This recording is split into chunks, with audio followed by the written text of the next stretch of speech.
Let's talk raw. Burnout is not just a concept or theory, it is real.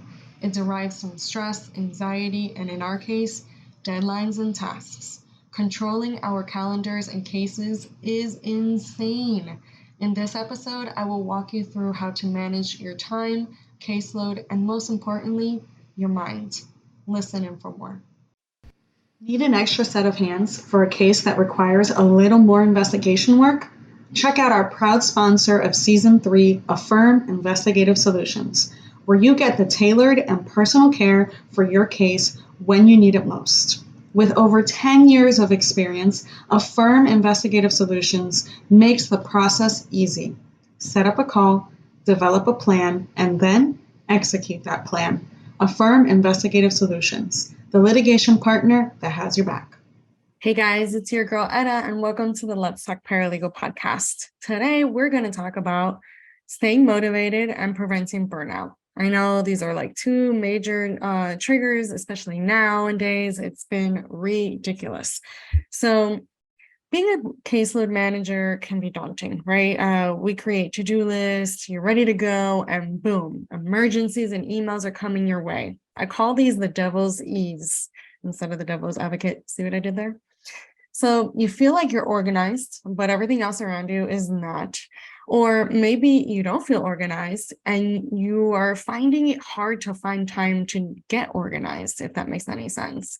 No worries. I'm here for you, and we're going to go and bring it all back for you. So today, I'm going to go over how to manage your time, your caseload, and yes, of course, your mind. Because if your mind's not where it needs to be, your time and your caseload are just not going to ever get to where you need to get to.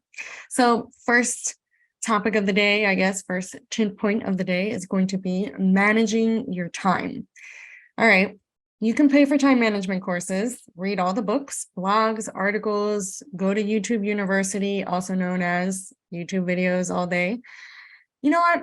And you can even learn a little bit about managing your time. But guess what? None of it will give you the tools I'm about to give you. I know, shocker. Get ready to get your mind blown.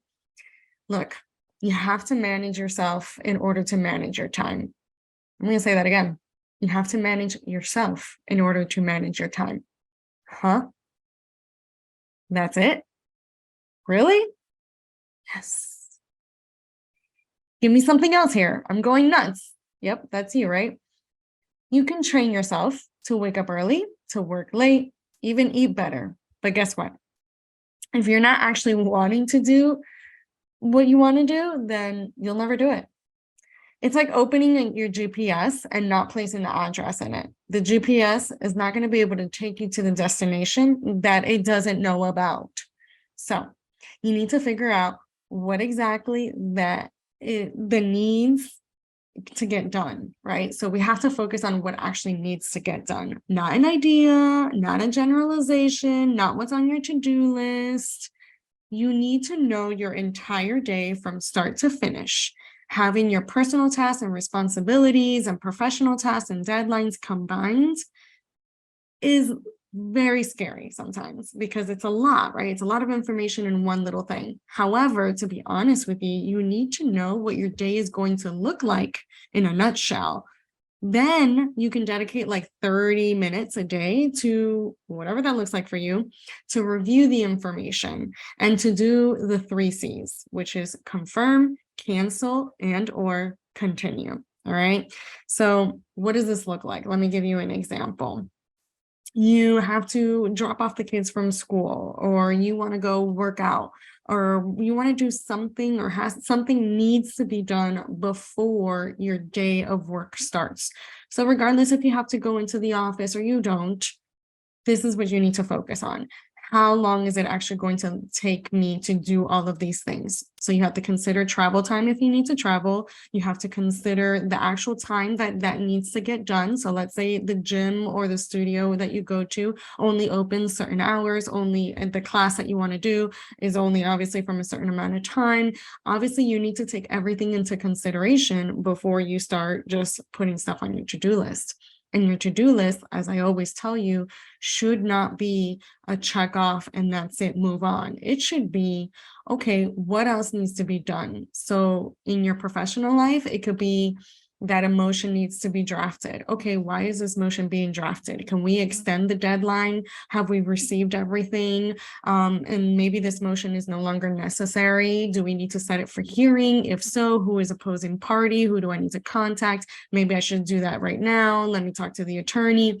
All of that. You need to, work it through, be proactive, not reactive. And that way it'll allow you to either confirm, cancel, or continue. In your personal life, you can review this task like if you have a partner helping you out with the children responsibilities. Hey, what does your day look like? I'm not going to have time. I really want to work out today. You think you can drop off the kids? Or okay, maybe you can drop off the kids and then I'll pick them up, or I'll pick them up and you drop them off. Whatever that looks like for you in your personal life. You want to go work out. You got to make things a priority. You got to make yourself a priority. And in order to do that, you need to know exactly what the needs to get done. And what needs to get done doesn't necessarily have to be focused on work necessarily. It has to be focused on you as well. If you don't fill your cup, you're not going to be able to fill up anybody else's cup. So everybody's going to be lost. It's going to be a bad day. You're going to have a bad moment. You're going to probably blow up on somebody. You're probably going to take things the wrong way. Whatever the case may be, it's a chain reaction, right? We're human. It happens. We're all going to have that moment. But in order to prevent it as much as possible, you need to fill your cup, whether that's literal or physical, whatever that looks like for you. You need to start doing that, because if you need your cup of coffee, automate your coffee maker. If your coffee maker doesn't have an automation, invest in one that does. I mean, everything has a solution. You just got to figure it out and you got to work on it. And you got to make sure that what needs to get done gets done. Priorities. Okay. So that's how you manage your actual time. You have to look at it as a whole. Now, how do you manage your caseload? I kind of went over that a little bit, but once you have this down pat, managing your time, you can move on to managing your caseload. You can then see the progress in managing your caseload. Let's be real. We don't have full control of our calendars, nor our time when it comes to our legal careers. As full-time or within an employee capacity, even sometimes as a freelancer, there's certain things that obviously we do not have control over. However, if we can be proactive versus reactive, then we will always be 1 or 2 or 3 or 4 or 5 steps ahead of the game. So understanding your administrators and your lawyers' needs is crucial. Understanding that they may have a certain pattern. When there's a certain type of case, they usually like to extend the deadline regardless if they're going to have time or not. They just want that extension. They want that extra cushion. So then go ahead, draft the motion for extension of time and file it obviously with their permission. If they like to be updated a certain way, like let's say they want a meeting and they want to set up the meetings. If they want to be updated through emails, set up those emails, create templates. I mean, this is literally will, change the game for you. So you need to actually do a couple things. So first, understand the needs of your lawyers and your administrators. The second thing is you need to start having strategy meetings instead of unplanned or impromptu or randomness or emergency fire meetings. When the case starts, literally, when the client comes in, they sign the retainer and they officially become your client, you should be having a strategy meeting with the lawyer. And you should be sitting down with them and saying, okay, what's going on? What needs to get done? What's the plan? What's the game plan? Do we want to litigate this file? Do we not want to? Do we want it to surpass the demand stage? Do we even want to create a complaint at this point? Do we have enough facts? What are we missing? What are we not missing? All these things need to be hashed out as soon as possible. As soon as that client leaves and you received all the information possible, everything, you need to sit down with your attorney and have a powwow. You need to have a come to Jesus moment, and you need to make sure that these strategy meetings are being implemented throughout the entire life of the case. So these meetings need to happen. Like, that's not a question. So if they like to, if they're super busy attorneys and they're always either litigating or out and about, you need to go on their calendar and make it a priority. So maybe the same day that they have that intake meeting with the client. Maybe that's the day that you catch them. You know their calendar more than anybody else. So understanding, having a sit down with them. If they're not that type of person and they like everything through email, create a full-on email. Hey, I reviewed the case. This is what I think is missing. This what I think is what needs to get done. Da, da, da, da. Please reply within 7 days. Like put it on the subject line. However your attorney likes to be communicated with, communicate with them in that format. Nobody else is going to know that better than you. And if you don't know that, learn it. Sit down, ask questions, speak up. That's another episode that's coming up soon. So anyways, moving on. Your task list, again, should be a reminder to review your case, not just something to check off, okay? This is a reminder. You need to look at the entire case. Why are we doing this motion? Are we going into heavy litigation? Is discovery done? Have we received discovery if discovery is already started? What are we missing? What are we not missing? What documents do we need? What documents did they not provide us? Did they object to anything? Do we need to set those for hearing? All these things should be going through your mind. The checklist should just be, or a to-do list should just be a list to review your actual cases versus just checking off and moving on. That's not going to get the case anywhere. That's just doing what needs to get done at that moment. And that's what is going to create more emergencies down the line, because these are things that could have been prevented a long time ago. Okay. So really review what's going on with the case, gather the information, create the shell templates of a motion for extension of time, of a notice for hearing for objections, whatever you think needs to get done. Create a shell. It takes you like 5 minutes, especially if your program has templates already. All you have to do is save it in the matter. Whatever it is, just get it done. That way, if there is an emergency, if the attorney misses something or doesn't get to it on time or whatever, anything that else is out of your control, you have a shell, you can fill in the blanks, boom, out, done, okay? Be proactive, not reactive. Do whatever you need to do to always be ahead and not behind.